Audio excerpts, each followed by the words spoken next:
The company has requested more detail on the trends in number of orders per region compared with total sales. Uma has some experience with charting, but has been encountering some problems with this task. Let's look at some of the things that more commonly go wrong with charts in Excel, and some of the advanced features we can employ to solve these issues, and go that extra step to creating meaningful visualizations. We learned in the first course that we should select all the data we want to include and all the labels as well before creating our chart. It's already set up for us here, so I'm going to start with selecting cells A37 to E42, going across to the Insert tab and clicking on Column Chart. I'm going to drag my chart directly underneath the data. Be careful to grab it by the chart area so you don't move an element by mistake. Have a look in the toolbox to find out more about the different areas of a chart. The chart looks terrible though. Let's look at why. First of all, the regions have been used as axis labels. We're trying to get a trend, so we need to swap the data around so it puts the years on the horizontal axis instead. To do this, we swap our row and column data. On the Chart Tools Design tab, click on Switch Row Column. This is still not showing us exactly what we want, but we're getting closer. Problem number 2. We want to show the years on the horizontal axis, but because they are numeric, they have been treated as data. This is the one circumstance where selecting the labels is not a good idea. So let's fix this. Click on Select Data on the ribbon. In older versions, it's on the other side.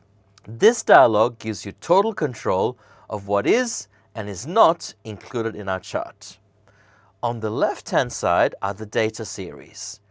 Orders by year and state should not be there, so I'm going to uncheck that.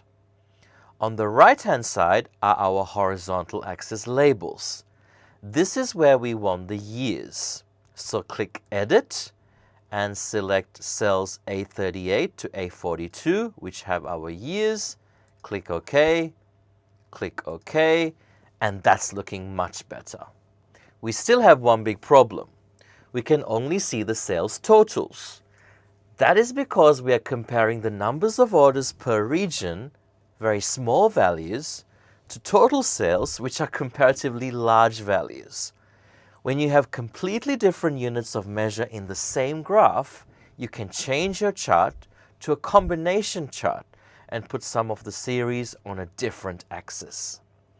We will further distinguish the series by changing the chart type for the sales total. On the ribbon, click on Change Chart Type. And now click on Combo Chart. We want the states NSW, VIC, and WA to remain as columns, but we want sales total to be a line. So I'm going to change sales total to a line chart.